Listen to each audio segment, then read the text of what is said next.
Hello everyone and welcome to Autocrat. This is episode 77, Posthomerica part 7, The Sack of Troy. Wait, what? Yep. Spoilers? Sorry, The Sack of blank. The insert event of insert place. Today we'll be covering book 13 and book 14 of the Posthomerica. In other words, I believe those are the last two books of Quintus Smyrnaeus' Fall of Troy. Yes, I think we can see the writing on the wall here just based on the alternative title. Exactly.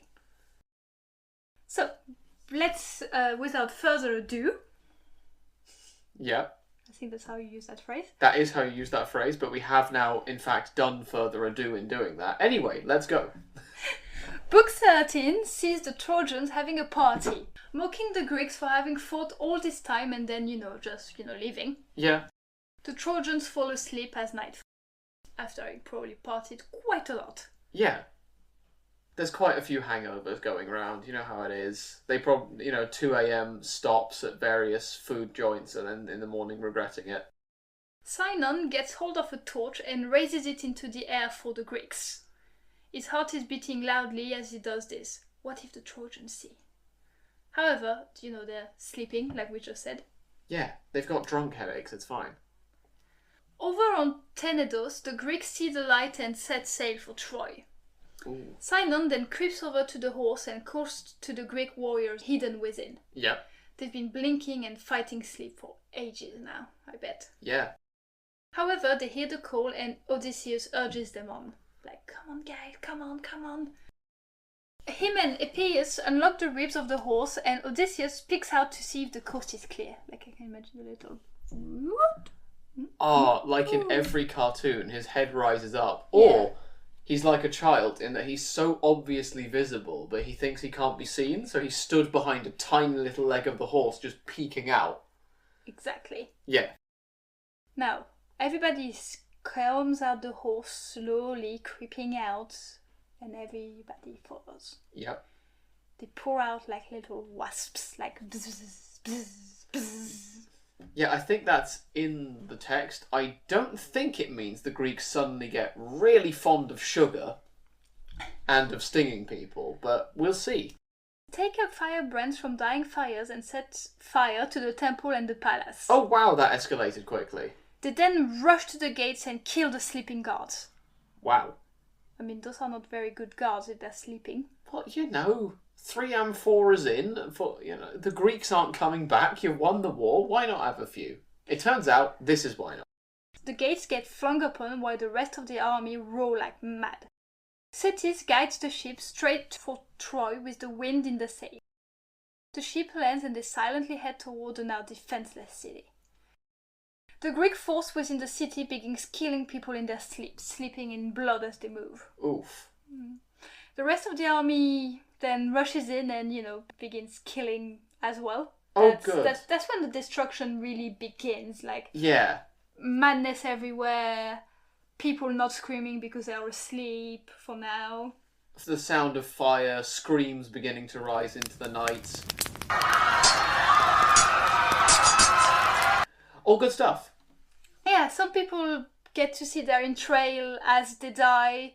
Some people are dead around in the streets. You can hear the scream of women, probably also of children and maybe even some men. Yeah. They leap from their beds, dressed only in tunics and wandering around in distress.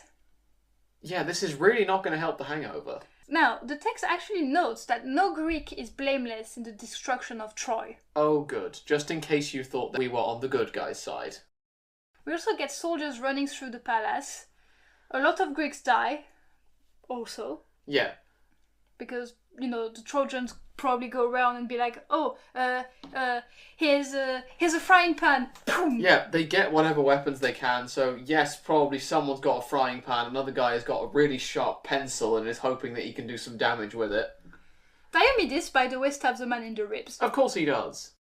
This man, with Corybus, had come to the palace only the day before because of his love for Cassandra, who I think he was going to marry. I can confirm this is not true. I was not going to marry that guy. I'm going to marry Vincent. Okay, and not Corybus. Well, you won't now because he's dead. Yeah. I'm losing track at this point of how many people have turned up hoping to marry Cassandra and instead marrying a blade through the ribs. Yeah, I mean, we also get Neoptolemus killing an old man called Ilioneus, who wishes Achilles had killed him back when he'd been with the group bringing Priam's ransom for Hector at the end of the Iliad. So, yeah, familiar faces, and they all die. We also get something terrible, by the way. Oh? Little baby Astyanax, Oh, up on no. a tower in the palace, is ripped from Andromache's arm and, well, no more baby. Oh. He does a Dumbledore, for anyone who wants to know how it ends. Oh. That's not fun. Note that there is a small appendix of alternate history to this story, which we might get back to at a later stage. Yeah. I mean, there's one universe where Astyanax does not meet the business end of a tower.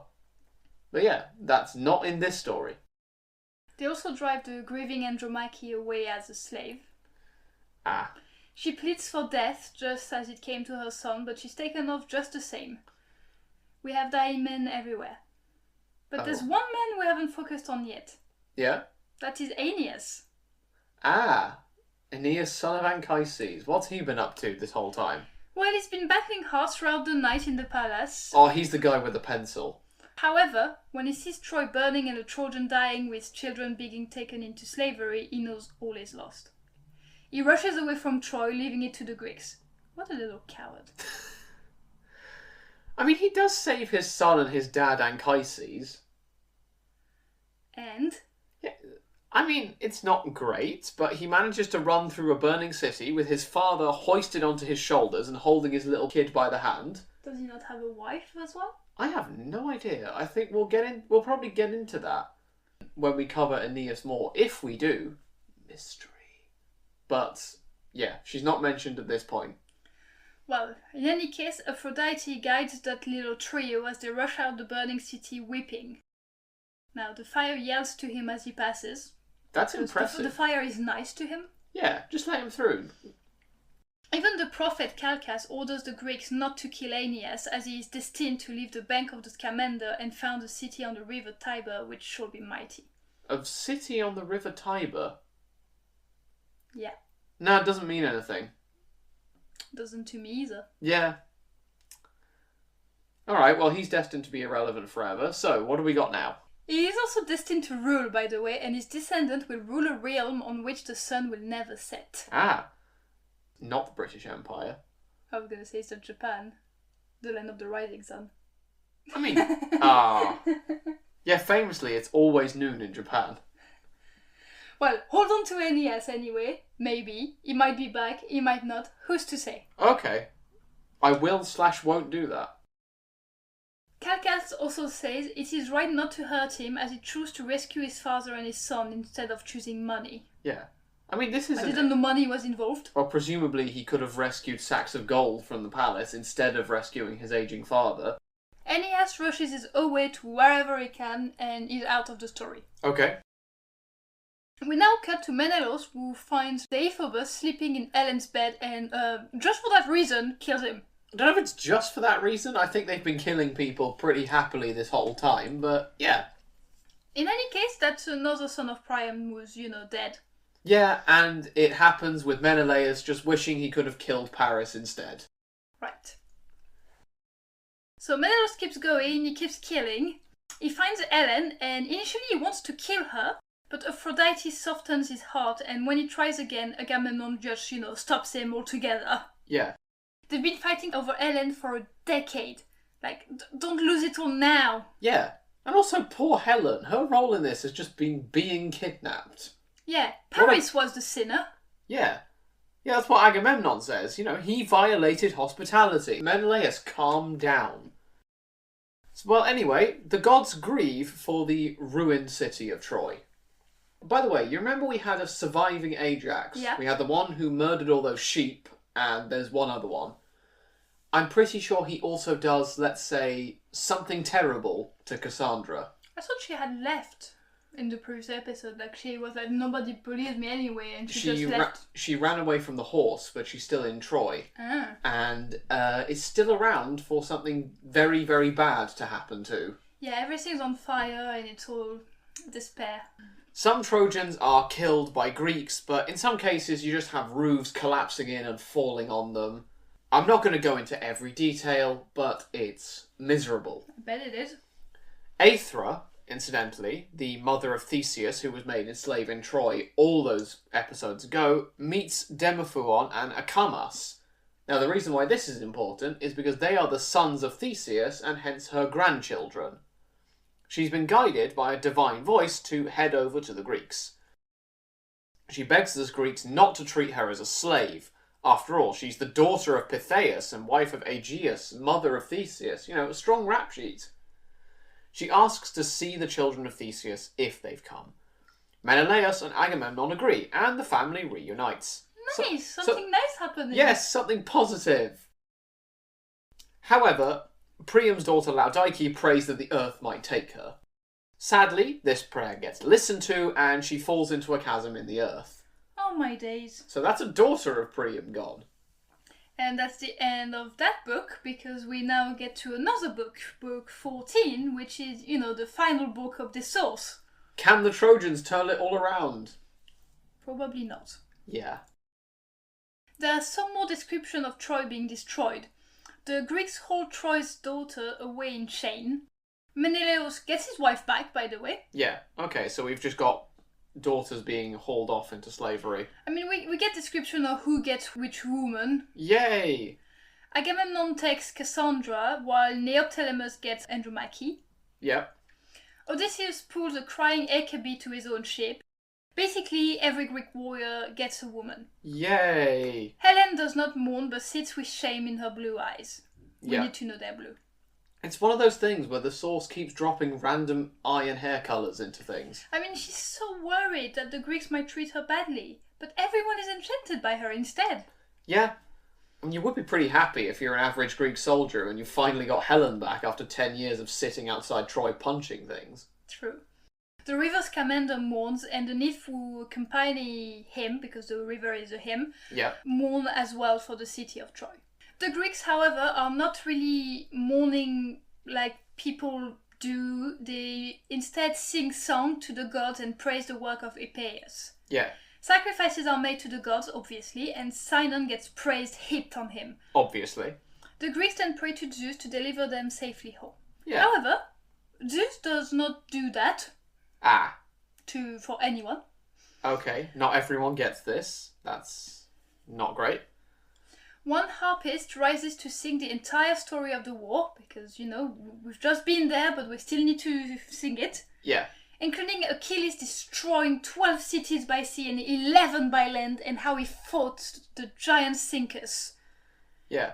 I get the feeling the first 9 years of the Trojan War were much more eventful than we get told about.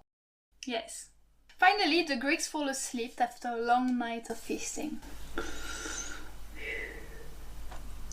But we keep narrating, though. Oh.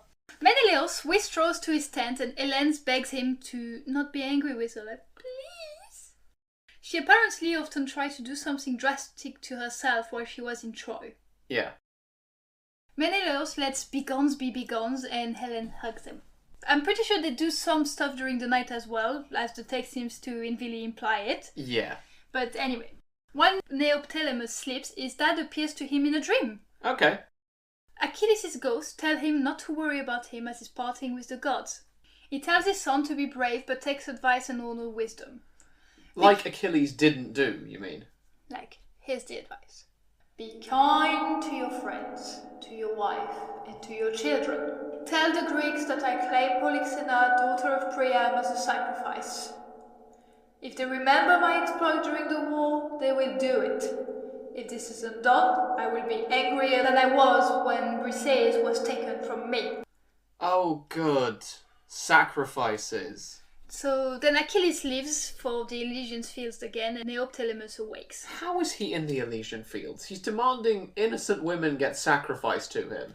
They don't, and the Greeks, laughing, head to the ships to head home. However, Neoptolemus delivers his message. Yeah. Achilles has threatened to keep the ships there for ages if Polyxena is not sacrificed. The Greeks pray and say that Achilles is a descendant of Zeus and surely a god as well. So, Polyxena gets sacrificed. Yeah, short version of that. There's a Euripides version of this we might use at some point, but we're gonna skip it all for now. Yeah. I just realised as well, the Trojan War starts and ends with the sacrifice or attempted sacrifice of a noble woman. Yep. Huh. Anyway, Achilles is appeased, that terrible human being, and the Greeks also get a good omen when Hecabe, Priam's wife, is transformed into a dog and then turned into stone. Why? So that happens. Why? I don't know. I also don't know the dog breed before you ask me. Probably a Labrador. Yeah, I was going to say Labrador. Anyway, the wealth of Troy is heaped onto the ships. The fleet casts off and prayers are made to the gods once again for a safe journey back. The Trojans grieve, as they would do. They're all captured on ships now, but they try to conceal this from the Greeks. Cassandra's prophecy is remembered, but Cassandra only laughs hollowly at all their crying. Yeah, like, I told you so, but, you know, you're all dumb. The ships head past Tenedos and past Chrysa, an island holy to Apollo. Lesbos can be seen in the distance. However... Ooh, that doesn't bode well. No, Athena becomes angry at the Greeks. They've become cocky as punishment is not following sin, and she demands revenge on them. Why? Well, do you remember that terrible thing that happened to Cassandra on behalf of the only surviving Ajax? Yeah. He did it while she was praying to Athena. Not only that, but in a temple to Athena. Wow. Oh boy. The only thing the other Ajax does, and this is it. Yay. Anyway, Zeus gives Athena access to his thunderbolts and tells her to whip up a storm. A storm duly springs up, and Iris is sent to someone called Aeolus for some wind. She finds him with his 12 sons and his wife, yada yada yada, he agrees to help, and he lets the wind loose from a mountain chasm he's been keeping it in. The sea boils with energy and Poseidon flings it about to help his niece get revenge. Athena destroys Ajax's ship and the entire ship dies. So does it include the crew on it? Yes.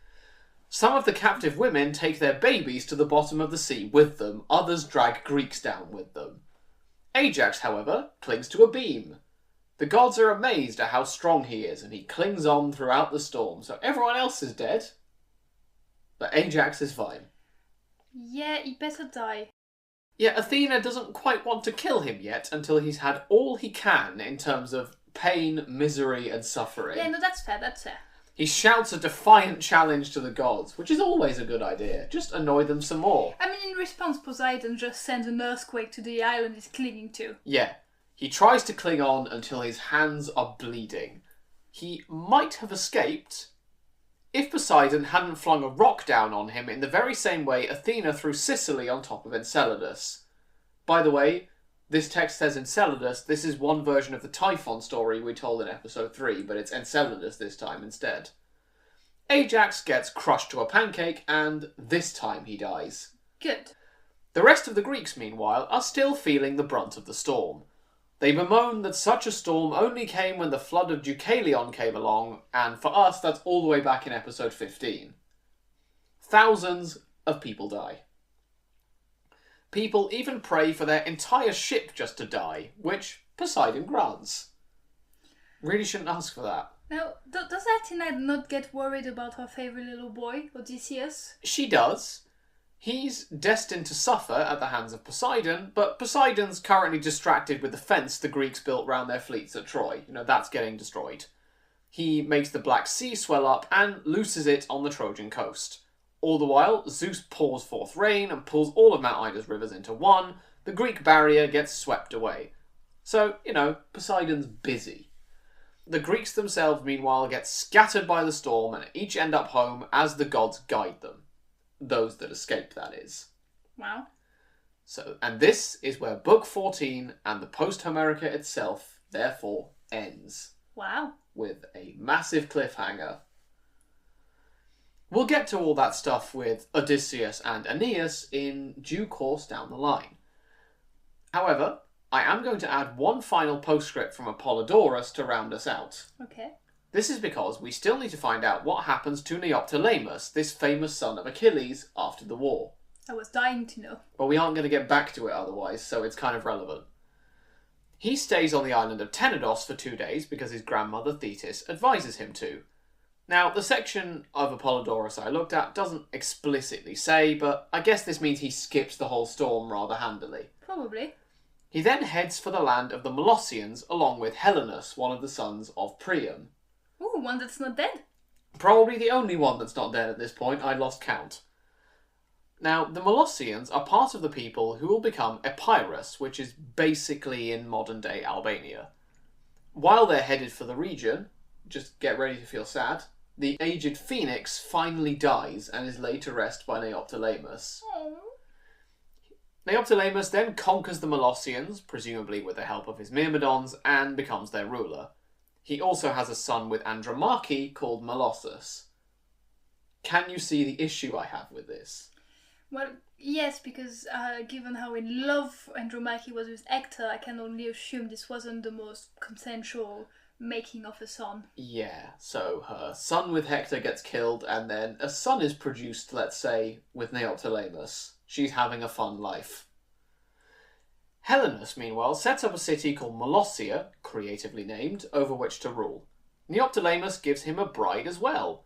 This is Neoptolemus' mother, Didamia, the widow of Achilles. One version of the story eventually has Neoptolemus being killed by someone called Orestes at Delphi, because Orestes is said to have gone mad, and in response Neoptolemus took his wife Hermione. Yes, that Hermione. My reading of the Odyssey and Hermione's Wikipedia indicates that there's some confusion here, but, we might get to it at some point. Basically, Neoptolemus dies. We'll also get to Orestes and that whole mess in due course, which is partly why I bring this story up.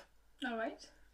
For one thing, Euripides has a play called Andromache which centres on all this mess. So there's plenty more we can talk about in future with tangent episodes, but for now, this is the end of the events of the Trojan War. Okay. But one question I wanted to ask you, and sort of make for our chronology, is when does Troy fall?